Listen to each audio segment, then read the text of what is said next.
Hello everyone, welcome back to the channel. I'm going to do a first impressions video on a knife that I got recently. My wife has done it again. Uh, she just up and asked me one day, was there a knife I was looking for? And I said I've been looking at this one, and lo and behold, a couple of days later it showed up in the mail. So, gotta love a woman who feeds your knife addiction. So, uh, this knife is an exception to my normal rule. I usually don't like a knife that is this big, but after getting it and having it now for almost 3 weeks, that I've been very, very impressed with this knife. If you look over my shoulder, you'll notice that whole top row is my ESEEs, from my Gibson axe all the way down to, I guess, an Ontario on the end down here with my RTAC 2. But as you see, there is a larger knife up there that is outside of my normal size. That knife is the ESEE 6. Now, normally I like somewhere between a 4 and a 5-inch blade.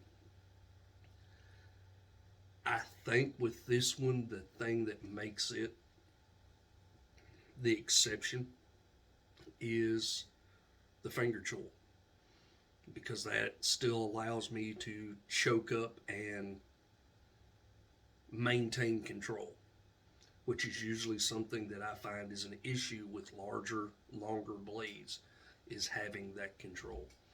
Now, I have already modified this a little. As everyone knows, on an ESEE, I hate the coating on the blade.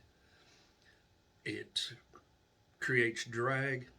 Not only that, but if you're doing any kind of food prep, skinning game or anything like that, that rough texture, you get build up in that texture. I tried one time only, to clean a deer with my ESEE 5 before I took the coating off of it, and all of the fat and membrane got in that texture, and I like to never got it off, short of putting it in boiling water and scrubbing it with a brush. So since then, texture goes first thing right off the bat.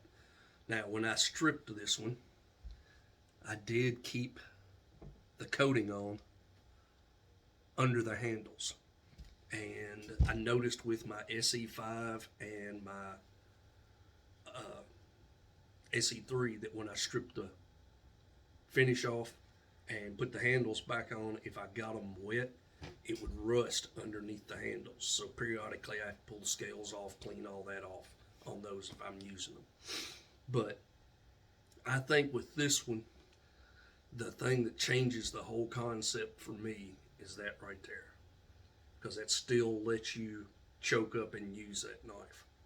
I've rounded the handles a little bit more over what they normally come. I have knocked the jimping down.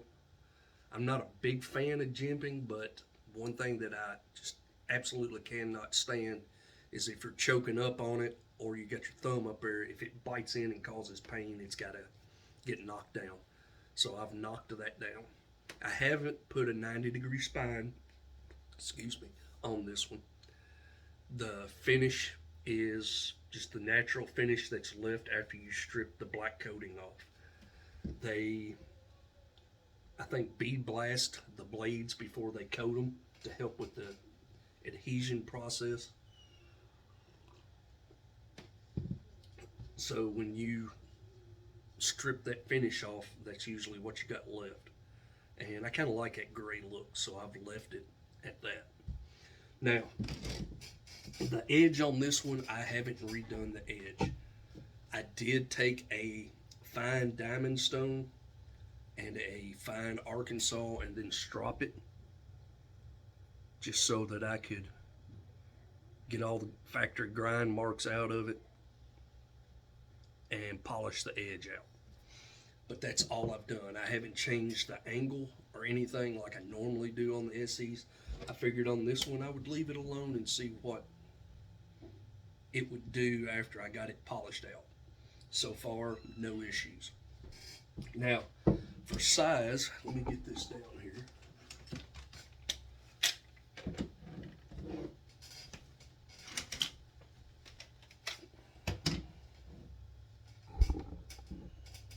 Okay. There's 6. There's the SE5, and there's the laser strike. As you can tell, there is quite a bit of difference. Line up the bevels here if I can. There we go. There's quite a bit of difference between the laser strike and the SE6. Now, the thing that's really interesting is when you compare the SE5 and the SE6 on actual cutting length,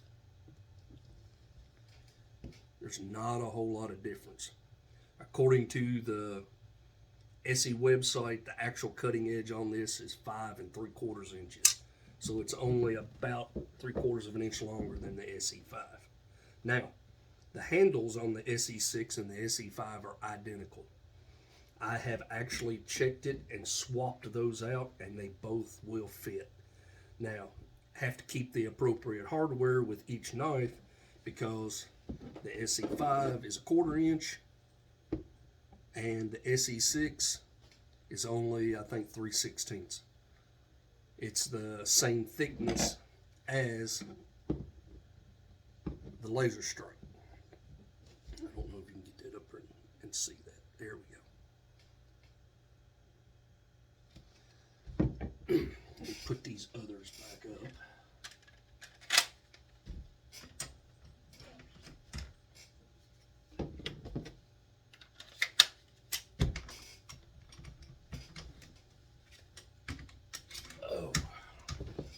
On the sheath, the SE6 doesn't come with Kydex sheath.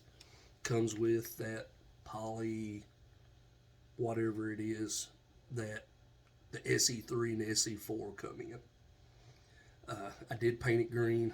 I wrapped it. I've got probably close to 25-30 foot of tarred bank line on there. Just to have cordage handy. The knife overall is 11 3/4 inches. It has a 5 3/4 inch cutting edge. The overall length on the blade is 6.5 inches. Now that 6.5 inches is from the end of the handle to the tip. It is just a touch over 1.5 inches wide. It's a full flat drop point blade. The knife by itself weighs 12 ounces and the handles are linen micarta. They do offer this with the 3D handles, but I'm still leaving the market out on that one until I find out more about those, what people think of them, how well they hold up. I know everybody says they're more comfortable than the linen micarta. I'm just curious to see how well they hold up, so we'll cross that bridge later. The blade is 1095. It does have the Rowan heat treat, and the Rockwell is 55 to 57. I haven't seen an issue with this edge not holding up. I've stropped it a few times in the last few weeks since I got it and polished everything out, and haven't had any issues with it. I prefer a saber, but even with the full flat, once you get adjusted for the angle,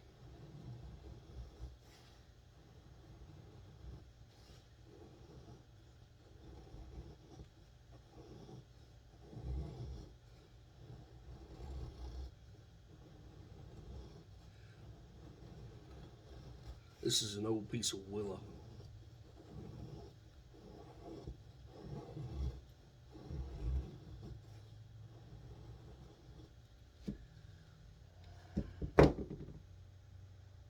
can make some very fine curls with it. So far, I can't complain. And like I said, this is the exception to my 4 to 5 inch blade rule. I've been thoroughly impressed with it. I'm looking forward to actually getting it out in the field and using it.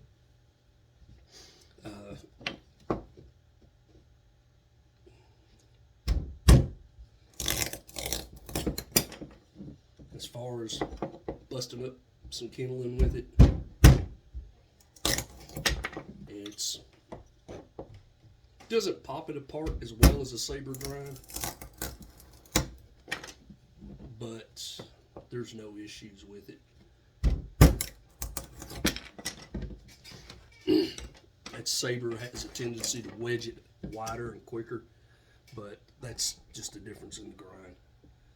Definitely, from what little bit I've used it so far, it's definitely something that I would recommend if you're looking for a knife in that 5 to 6 inch range. It's very nimble in the hand. It's 12 ounces, so it's 4 ounces lighter than the ESEE 5, and you still get another 3/4 inch blade length on it. But that 4 ounces makes a world of difference of how that knife feels in the hand. Balance is right on that, if I can get it up here, right on that last rivet right there in the handle. That's where that balance is.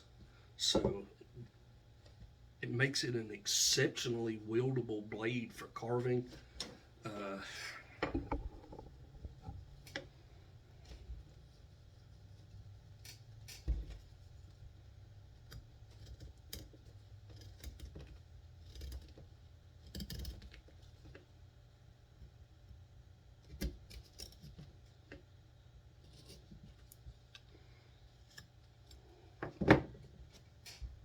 Notches are not an issue.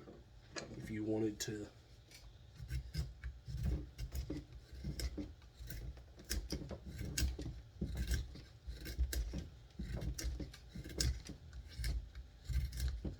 hog off material to make a point, no issues with that either. To make a tent stake, anything like that. Thoroughly impressed with it for its size. Normally 6 inch blades don't perform this well or balance this well. How's that? They perform as well, they just don't balance as well. So hope you found it interesting. Check it out. If you've got a buddy that's got one, borrow it for a day. Play with it, see what you think. Like, share, subscribe. I'll get another one up for you soon.